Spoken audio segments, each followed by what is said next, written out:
Moi, c'est Naïma Ramgom. Je suis doctorante ici au laboratoire de géologie de l'IFAN, Institut fondamental de l'Afrique noire, à l'Université Cheikh Anta Diop de Dakar. Et je fais ma thèse sur le suivi par télédétection de l'exploitation minière artisanale en Afrique de l'Ouest.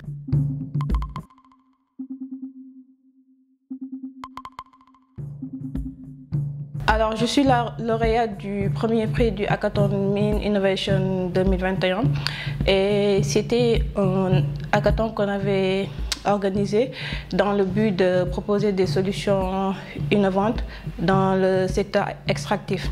Et moi, j'avais proposé une application web qui s'appelle ASGM Watch.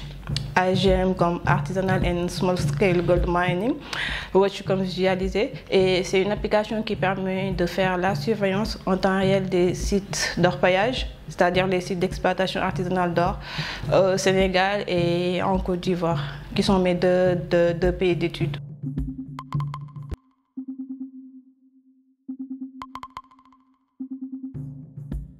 Alors, cette application, c'est en aboutissement en fait de ma thèse. J'ai voulu valoriser les résultats de ma thèse. Comme vous le voyez ici en Afrique, comme j'ai l'habitude de dire, les thèses, ça reste à la bibliothèque, on les utilise quand même pas trop.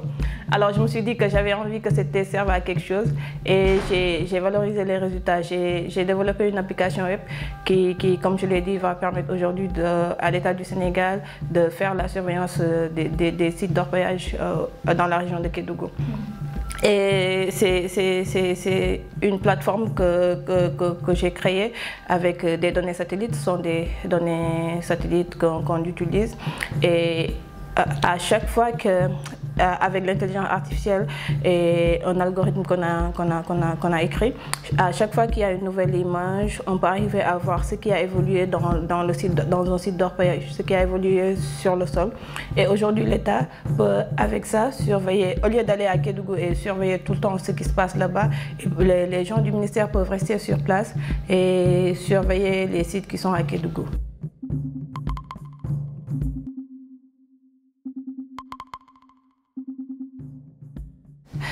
L'État a montré sa volonté aussi, les gens du ministère ont montré leur volonté de s'approprier de cet outil et ils savent aussi l'intérêt que cette application peut leur apporter.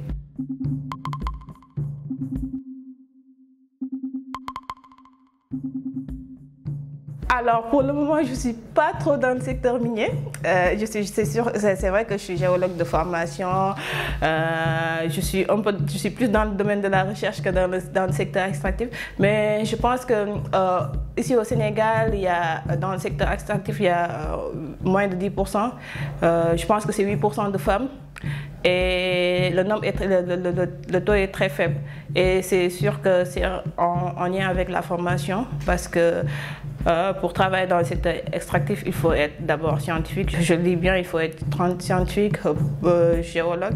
Et il n'y a pas beaucoup de femmes géologues ici au Sénégal. J'avoue que l'État du Sénégal fait beaucoup d'efforts pour inciter les filles à aller dans les filières scientifiques, pour aider les femmes aussi qui sont dans la recherche. Et je pense que si ces actions continuent, il y aura beaucoup de femmes dans les domaines scientifiques. Et comme je le dis tout le temps, il y a le slogan de L'Oréal Femme qui dit que le monde a besoin de science et la science a besoin de femmes. Donc vraiment, c'est important que les femmes se mettent à la science parce que ce sont les femmes qui développent les choses en fait. Ouais. Donc l'homme qui est là, il fait... Non.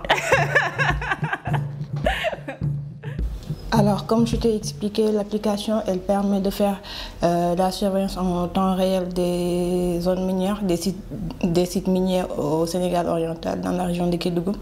Et là, vous avez une image qui est l'image satellite la plus ancienne du satellite qu'on utilise et l'image la plus récente, c'est-à-dire l'image a une précision temporelle de 5 jours. Donc et là, on peut arriver à surveiller ce qui se passe en temps réel. Ici, c'est la deuxième mine du Sénégal, la mine de Toro Gold. En 2015, elle n'existait pas. Et là, on en est là au niveau d'exploitation. Mais ce sont des mines industrielles qui ne nous intéressent pas. Moi, dans ma tête, j'ai beaucoup travaillé dans l'orpaillage. Et là, j'ai fait le répertoire des sites d'orpaillage qui existent ici au Sénégal. Et on peut arriver à surveiller ces sites d'orpaillage avec l'application. C'est juste ça que j'ai fait. Voilà, en rouge, sur l'écran, en rouge, tu peux voir le périmètre qui est officiel. Et tout ce qui se passe dans le périmètre, c'est légal. En dehors du périmètre, c'est illégal. Donc pour l'orpaillage ici, tout ce qui se passe ici en rouge, c'est de l'exploitation qui est légale. Et en dehors de ces sites, je signale que les taches blanchâtres là, ce sont les taches d'orpaillage. Et voilà, on peut arriver à surveiller comment ça se passe. Ici dans la zone de Bantako, toute cette partie-là, elle est légale parce qu'elle se trouve dans le périmètre. Et tout ça, elle est illégale. Et il y a tout juste le fleuve Gambie et il y a plein de dégâts environnementaux qui vont se faire après. Voilà, c'est en quelque sorte ce que j'ai fait. Et voilà, je l'ai fait pour la liste de tous les sites d'orpaillage qui sont ici au Sénégal. Et avec cette application, on peut arriver à les surveiller. Et je suis allée un peu plus loin, c'était beaucoup plus poussé en Côte d'Ivoire parce qu'on a utilisé de l'intelligence artificielle qu'on applique à une image pour voir comment ça évolue.